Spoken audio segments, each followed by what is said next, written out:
జనరల్గా సేవ అని చెప్పగానే చాలామందికి కూడా లయన్స్ క్లబ్ అనే పేరు ఎక్కువగా గుర్తొస్తూ ఉంటుంది. అయితే ఈ లయన్స్ క్లబ్లో అనేక పదవీ బాధ్యతలు ఉంటూ ఉంటాయి. అయితే ఇప్పుడు ప్రస్తుతం లయన్స్ క్లబ్ సంగమానికి అధ్యక్ష బాధ్యత దమ్మాల కృష్ణకాంత్ గారు తీసుకున్నారు. ఆయనతో మాట్లాడే ప్రయత్నం అయితే చేద్దాం. చెప్పండి కృష్ణకాంత్ గారు, అంటే మీ జర్నీ అంటే ఎప్పుడు మీకు ప్రేరణ ఎక్కడ కలిగింది, ఎవరి ద్వారా మీరు ఇన్స్పైర్ అయ్యి ఇందులోకి వచ్చారు, ఎంటర్ అయిన తర్వాత మీకు ఎక్కడైనా ఏ సందర్భంలో ఏమైనా బాధ కలగడం కానీ ఇబ్బంది ఎదురవడం కానీ ఈ జర్నీ చెప్పాలంటే ఏం చెప్తారు? యాక్చువల్గా నేను 2001 నుంచి లయన్స్ క్లబ్లో ఉన్నాను. ఫస్ట్ సికింద్రాబాద్లో జాయిన్ అయ్యాను, సికింద్రాబాద్ ప్యారడైజ్ క్లబ్లో. అక్కడి నుంచి నా ప్రస్థానం అంటే లయన్స్గా ప్రస్థానం అనేది మొదలైంది. నేను అక్కడ సెక్రటరీగా చేశాను. దాని తర్వాత నేను ట్రాన్స్ఫర్ అయ్యి పూణే వెళ్ళడం జరిగింది. పూణేలో కొన్ని రోజులు ఉన్నాను. పూణేలో 3 ఇయర్స్లో అక్కడ కూడా ఒక 1 ఇయర్ నేను సెక్రటరీగా చేశాను. ఇక్కడ 2016లో నేను విజయవాడలో జాయిన్ అయ్యాను.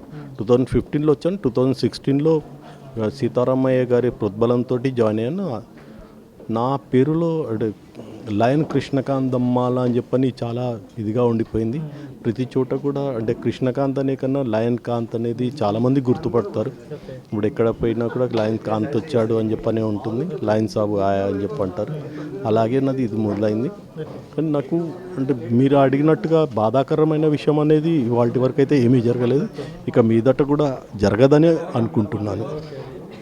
మీరు ఇప్పుడు బాధ్యతలు తీసుకున్నారు సంగమానికి. సంగమం అంటేనే ఒక ప్రత్యేకత ఉంది విజయవాడలో అని చెప్పేసి కూడా ఇప్పుడు సభ్యులందరూ మాట్లాడుతుండగా నేను విన్నాను, కోట్ చేసిన పాయింట్. ఈ ఇంత ప్రత్యేకత ఉన్న సంఘానికి మీరు ఎలక్ట్ అవ్వడం అంటే, సంగమం అంటే ఉపాధ్యాయులకి పెద్ద వేదిక, టీచర్స్కే పెద్ద ప్లాట్ఫామ్ అని చెప్పేసి అంటూ ఉంటారు కదా. ఒక ఆడిటర్ విభాగంలో నుంచి మిమ్మల్ని ఎంపిక చేసి మీకు పగ్గాలు అప్పచెప్పడం అనేది మీకు ఎలా అనిపిస్తుంది? అండ్ సంగమం పేరులోనే ఉంది అందరినీ కలుపుకుపోవడము. అండ్ మా థీమ్ కూడా ఫ్రెండ్షిప్ అనేది ఉంటుంది. సేవ plus friendship is equal to సంగమం అంటాము. కాబట్టి దీన్ని చాలా అంటే ఈ పేరు అనేది ఎప్పటి నుంచో, ఇది 17వ సంవత్సరం మా లయన్స్ క్లబ్ సంగమం, విజయవాడ సంగమంకి 17వ ప్రెసిడెంట్గా నేను చేస్తున్నాను. అండ్ ఇంటర్నేషనల్లో 316Dకి ఒక ప్రత్యేకమైన పేరు ఉంది. అండ్ ఈ సంవత్సరం ఇప్పటి వరకు వరల్డ్లో నెంబర్ 1 డిస్ట్రిక్ట్గా ఉంది. ఆ డిస్ట్రిక్ట్లో సంగమం ఇంత మంచి పేరున్న దానికి ప్రెసిడెంట్గా కావడం నిజంగా ఇది గర్వకారణం. ఇటువంటి దానికి నేను ప్రెసిడెంట్ అయిపోయి ఈ పేరుని ఇంక కొద్దిగా ముందుకు తీసుకెళ్ళాలి అని నా ఉద్దేశం. All the best. Thank you.